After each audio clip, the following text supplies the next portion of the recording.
Auspicia a Impacto Económico Río Neuquén, Distrito Industrial, el primer parque industrial privado de Vaca Muerta. Green Oil Services, servicios oil and gas, hot water oil, operación de pozos sumideros, tratamiento de aguas, pruebas hidráulicas certificadas, asistencia a equipos de torre, instalaciones capilares, cargas líquidas y sólidas. RSB. Segundo bloque de Impacto Económico, acordate que ingresando a impactoeconómico.com.ar podés acceder a la versión digital de nuestra revista, también el canal YouTube, artículos de opinión, información empresarial y de capacitación, todo ello en impactoeconómico.com.ar. El tema, como lo habíamos anticipado, es la inflación, una enfermedad crónica que tenemos en nuestro querido país, y para poner este tema en contexto, quisiera comenzar citando algunos datos de uno de los últimos informes del IERAL Fundación Mediterránea, que señala que en los últimos 50 años, en el 80% de ese tiempo, el sector público fue deficitario. Tuvimos 3 hiperinflaciones, 4 décadas de inflación alta o muy alta, 4 defaults de deuda pública y 5 grandes crisis económicas autogeneradas. Imperioso identificar las causas para instrumentar un plan económico que erradique la inflación, condición necesaria para generar empleo, inversión y disminuir la pobreza. Para analizar este tema, como siempre buscamos hacer, reflejando distintas opiniones, convocamos a Diego Penisoto, es economista, es editor del suplemento Pulso del diario Río Negro. ¿Cómo estás, Diego? Hola, ¿cómo estás, Daniel? Un gusto tenerte en el programa. Gracias, igualmente.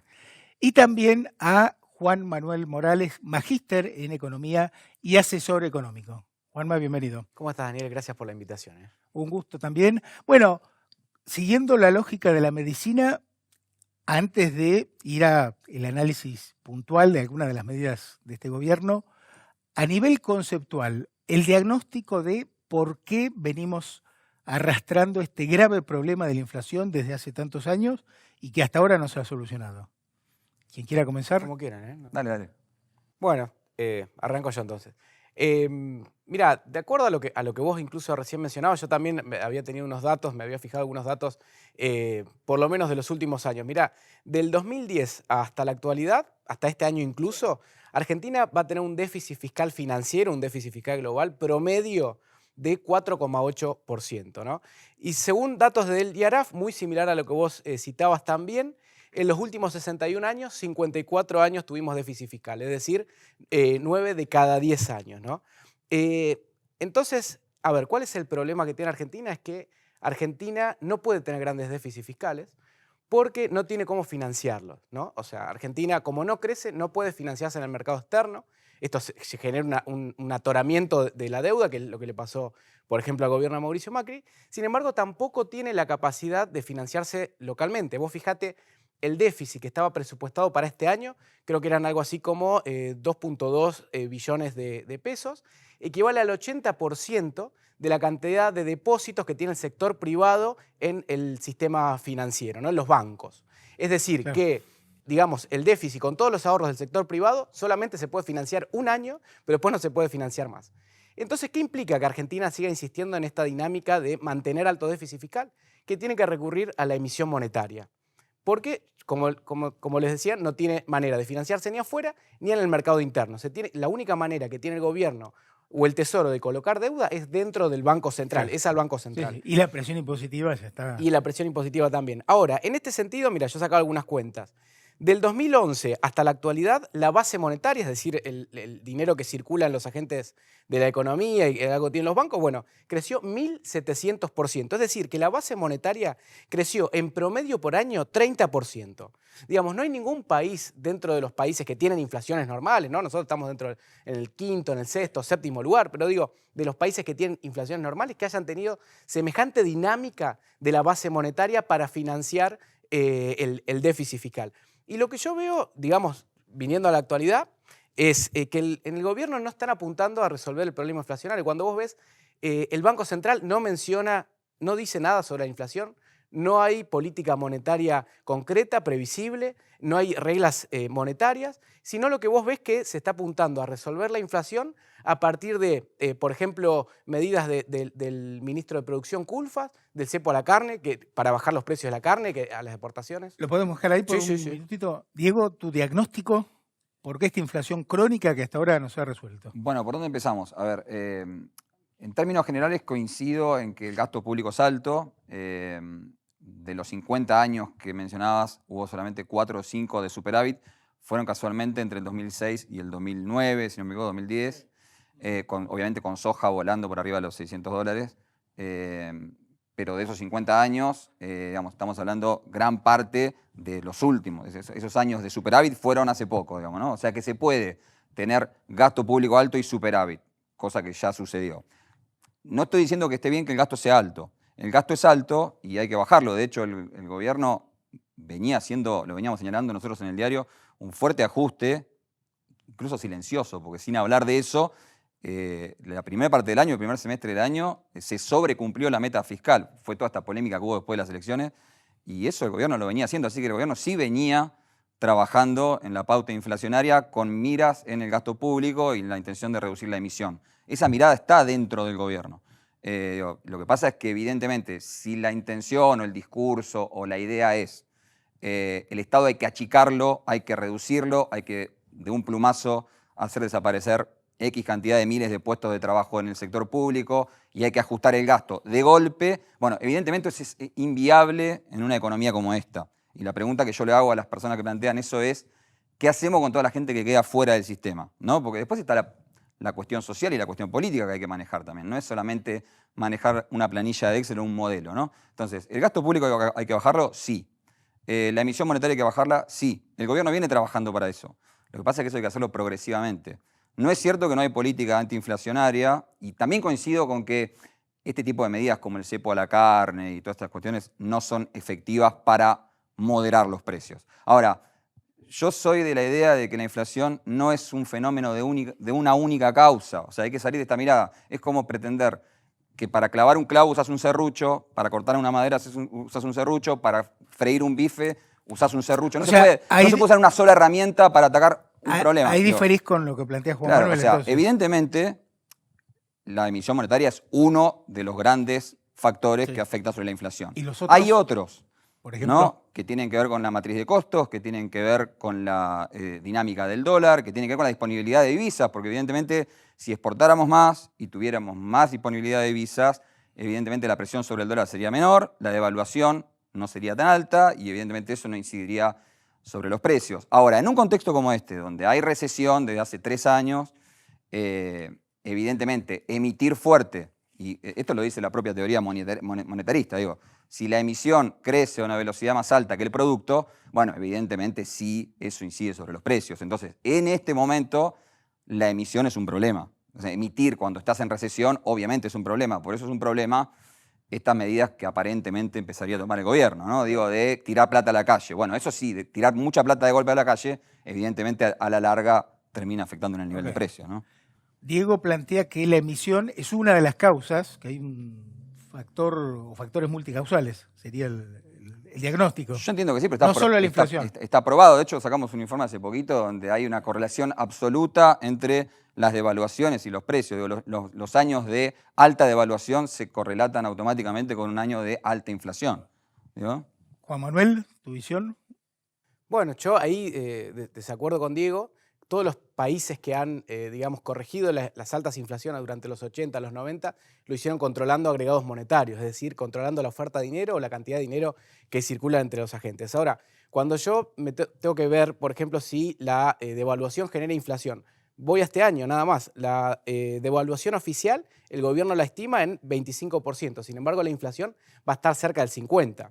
¿No? Es decir, la inflación viaja muy por encima del tipo de cambio. El gobierno quiere, digamos, utilizar un ancla inflacionario a partir de controlar el tipo de cambio y no lo ha logrado, ¿no? En ese sentido, me parece que, digamos, no hay una relación. Yo creo que la la devaluación es una consecuencia de la inflación. La inflación la entiendo como una pérdida del poder adquisitivo del peso y el dólar es un bien más de la economía, ¿no? Entonces, me parece que es una consecuencia de la pérdida del poder adquisitivo del peso y no una causa, Claro, digamos, claro. ¿no? No, en realidad, justamente me baso en lo mismo que está diciendo él. La inflación tiene múltiples causas. Un 25% de la inflación se explica por devaluación y hay otro tanto que no se explica por devaluación. O sea, hay múltiples factores que influyen en la inflación. Uno de ellos es la devaluación, otro de ellos es la emisión, otro de ellos es la puja de costos y evidentemente digamos, las tensiones en el mercado cambiario tienen que ver no solamente con la inflación, sino también con una restricción que hay, que aclaro y digo, porque siempre le achacamos a este gobierno las restricciones. Yo pretendería que las restricciones no existan, pero esta restricción el gobierno la está gestionando, no la generó, digo, la que está hoy sobre el mercado cambiario, ¿no? Entonces, digo, existe esta mirada de que, de hecho se dice en campaña electoral y todo, que hay que quitarle al Poder Ejecutivo la máquina de hacer billetes. Buenísimo, yo le quiero contar a la gente que tiene menos de 20 años, que por ahí se entusiasma con estas ideas, que esto ya se hizo en Argentina. Ya se hizo en los 90, con la ley de convertibilidad. Efectivamente, la inflación bajó por un montón de años, pero a un costo altísimo. En la economía hay una cosa que se llama la manta corta.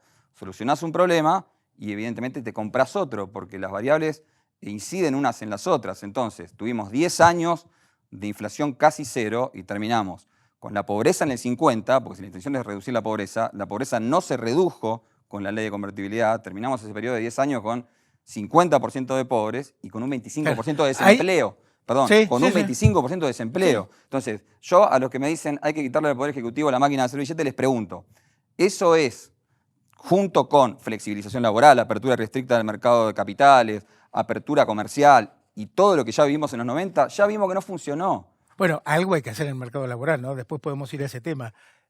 El planteo de Diego en cuanto a lo que pasó en los 90 con la convertibilidad. No, yo creo que digamos, sí, los 90... ¿Qué fue lo que no funcionó?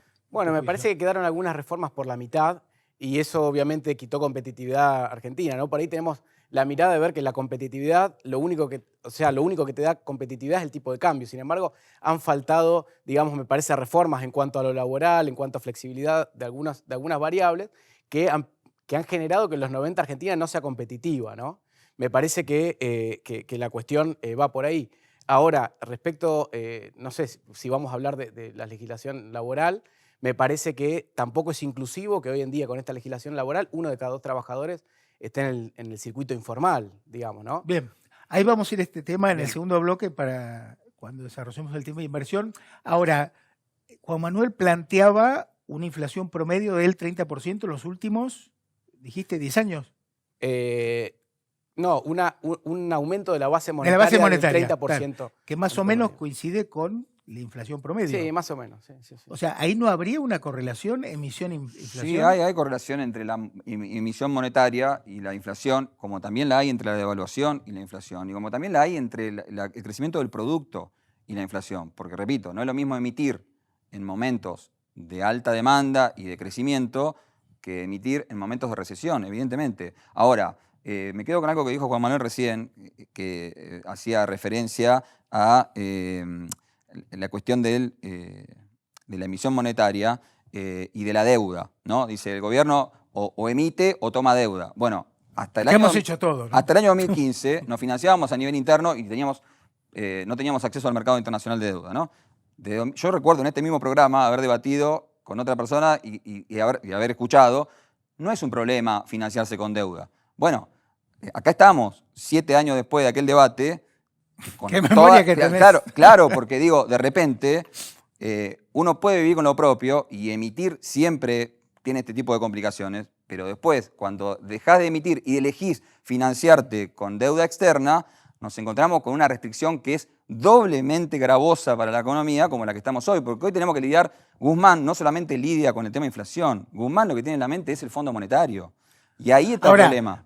No, tenemos que lidiar no con el cepo del dólar o con la inflación, sino que tenemos que lidiar con la mega deuda que tenemos que afrontar y que nadie sabe todos esos dólares dónde quedaron. Pero acá, si hemos recurrido a deuda pública, a emisión, a altísima presión impositiva, ¿el tema no es un sector público infinanciable? Bueno, probablemente yo coincido con esta mirada de que el gasto público es alto y Guzmán también coincide con esa mirada. ¿Qué hacemos entonces? Por eso Guzmán Si es alto, hay que había bajarlo. iniciado un sendero que incluso si uno mira los datos, lo publicamos este domingo en el diario, el déficit fiscal de este semestre, del primer semestre de este año, es menor al de 2016, 17, 18. Entonces, nadie le puede decir a Guzmán, vos estás pensando en aumentar el gasto público. Ahora, se está planteando que hay que tener más déficit porque justamente hubo un ajuste. Bueno, eso es una puja interna que hay dentro del gobierno, habrá que ver qué actor pesa más, ¿no? Claro. Eso ya es cuestión de la política, ¿no? Les propongo un paréntesis, seguimos. Ya venimos, no se vayan. Auspicia a Impacto Económico. Cedisur, 27 años generando negocios alimenticios para la gastronomía y el retail de la región. Cuidamos la calidad de principio a fin, desde la selección de productores, la recepción y el almacenamiento, hasta la entrega puerta a puerta a cada cliente. Cedisur, negocios alimenticios en Río Negro y Neuquén. www.cedisur.com.ar. Con más de 20 años de experiencia, nuestro aprendizaje potencia las oportunidades de inversión y minimiza el riesgo. Somos la elección para tu inversión en un producto inmobiliario. Capitaliza en inmuebles y aumenta tu renta. Invertí con Aspa.